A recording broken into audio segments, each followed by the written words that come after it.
Olá pessoal, aqui é o professor Emerson, professor de Geografia de vocês, para mais uma aula.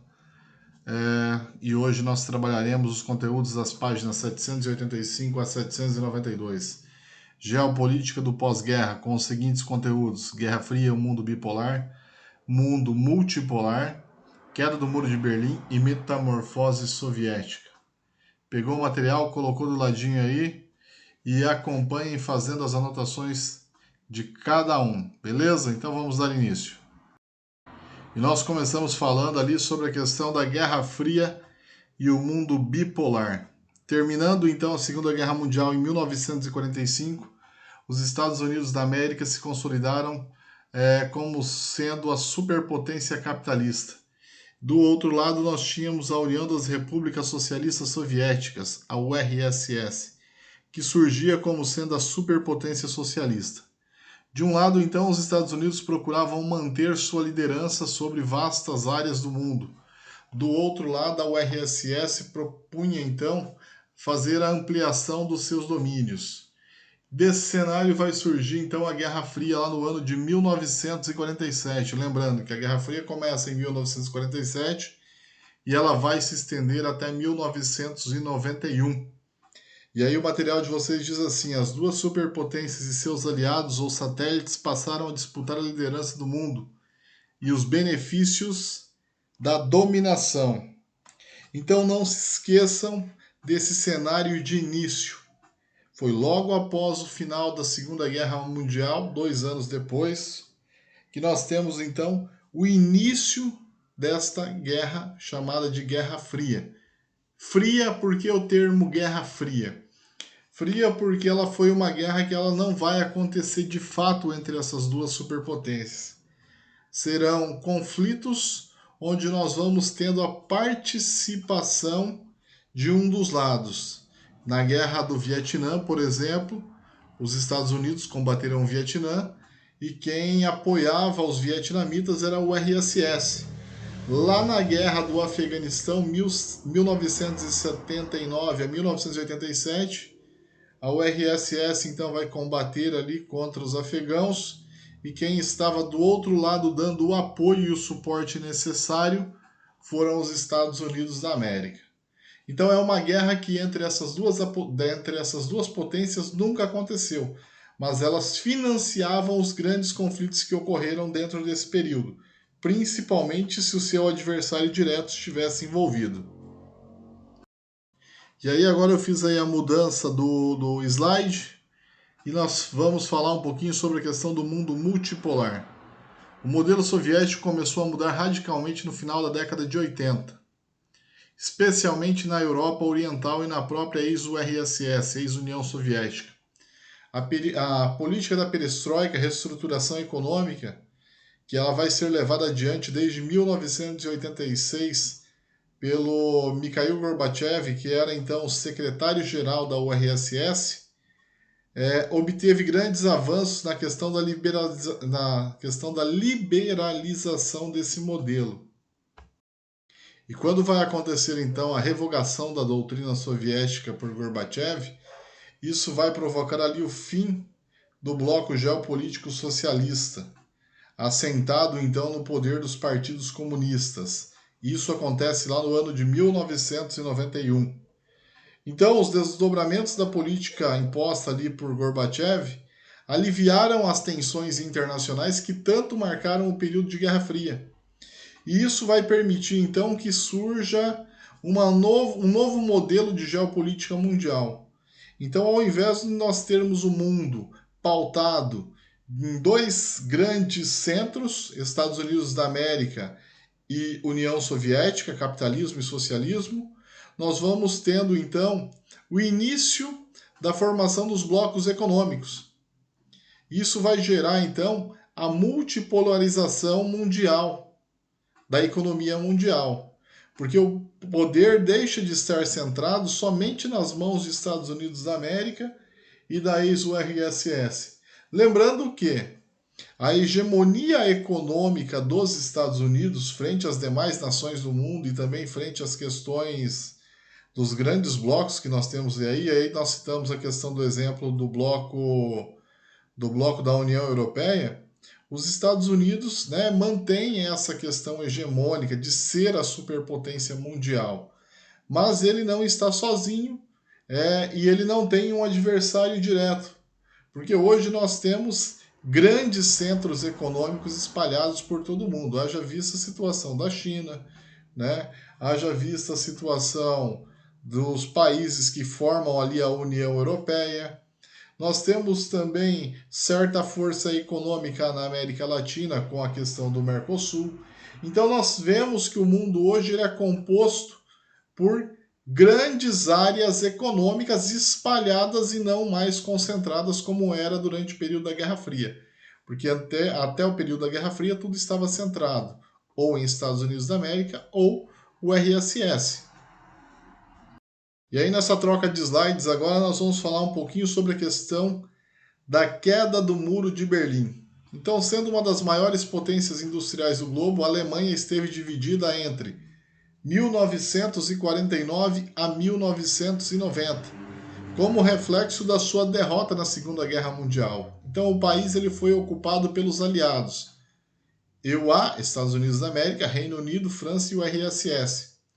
E acabou dividido com base na vigência de dois sistemas econômicos antagônicos. O capitalismo, que vai ficar ali com relação à Alemanha Ocidental, à República Federal da Alemanha, e o socialismo Alemanha Oriental, República Democrática Alemã. Tal fato, então, vai motivar a questão da construção, lá no ano de 1961, do Muro de Berlim. Quem é que tomou essa iniciativa? Vai ser o lado socialista, tá? Então vai ser a Alemanha Oriental que começa a construção lá no ano de 1961. O muro ele vai permanecer até o ano de 1989.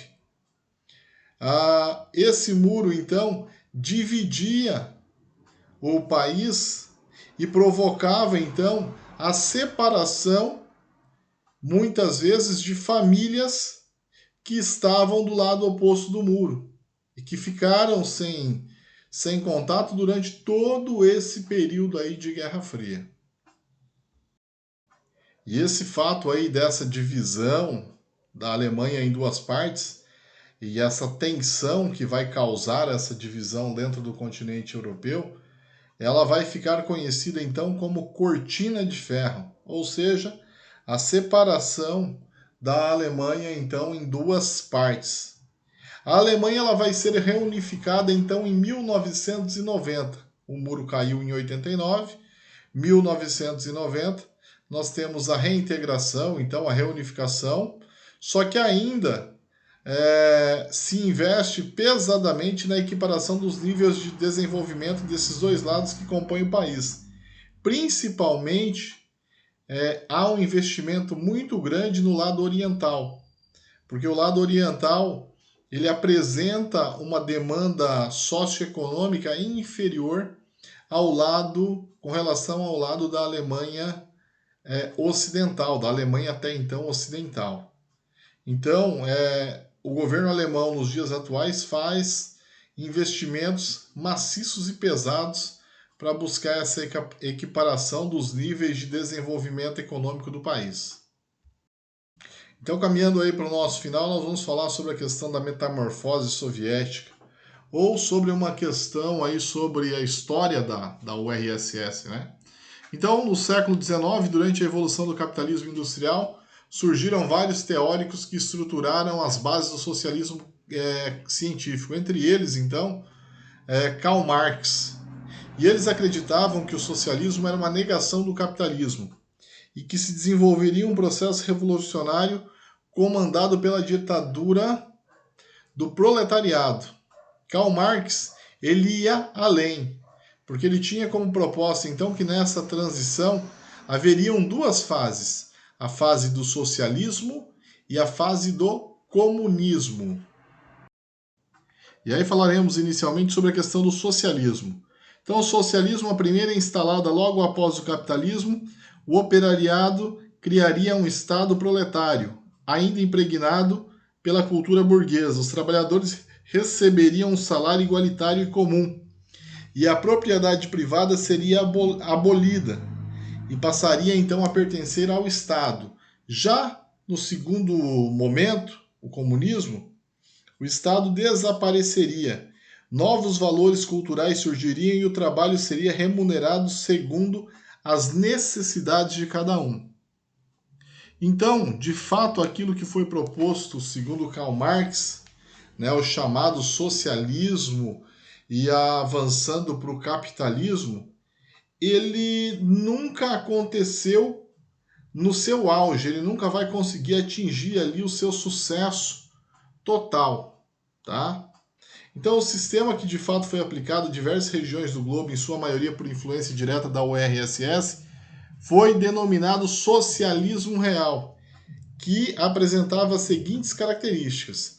Lembrando que a União Soviética ela vai surgir ali em 1922 e vai até o ano de 1991, quando ela acontece aquele processo de desintegração. A União Soviética era composta então pela Rússia e outras 14 nações que estavam aliadas a ela. Beleza? Não vão se esquecer aí dessa questão da formação. Rússia mais 14 nações. Então, nesse modelo que foi implantado aí de socialismo real, o Estado passou a ser dono de todos os setores importantes da economia. Então, nós tínhamos uma economia planificada. Tudo partia de ações governamentais. Todas as metas da economia passaram a ser pré-estabelecidas em plano, ou seja, desapareceram todas as aplicações livres do capital. Então, desaparece a questão da livre concorrência. Era o Estado que iria determinar as regras de mercado. Era o governo que fazia isso a partir de então. E então a URSS, como eu disse anteriormente, ela era formada por Rússia e outras 14 nações. E o cenário pós-comunista na Europa Oriental e na antiga URSS revelou a crise geral dos estados. Nesse ambiente econômico floresceram ali os nacionalismos étnicos. Diante disso, de 1991 até o final do século XX e começo também do século XXI, nós vamos ter ali diversos cenários de conflitos, diversos cenários de tensões nessa região. Tá? Entre eles, a gente pode citar ali a questão da Sérvia, a questão da situação de Kosovo, a questão ligada à questão sobre a crise que vai acontecer lá então em 1999, que ela só vai ser resolvida quando nós vamos ter a intervenção direta da Organização do Tratado do Atlântico Norte, que é a OTAN. Tudo isso nessa região, tudo isso nesse cenário. Então, nesse cenário, nós vamos ter também, por exemplo, a questão da separação do território da República Sérvia, que vai formar então a Sérvia e a República de Montenegro. Então, nós vamos tendo aí um cenário de vários conflitos e conflitos sangrentos. Conflitos que não foram sangrentos de maneira direta entre Estados Unidos da América e o URSS, nós vamos ter a partir do florescimento desses conflitos nacionalistas com o fim da URSS. E nós vamos ter também a questão da transição de mercado. O que foi a transição de mercado? Diversas nações, aliás, a grande maioria das nações que formavam o URSS vão transitoriamente caminhar para o capitalismo. Beleza, pessoal? Encerramos por aqui. Anotem aí as suas dúvidas, encaminhem para o professor que nós vamos esclarecendo. No mais, fiquem com Deus e até a próxima.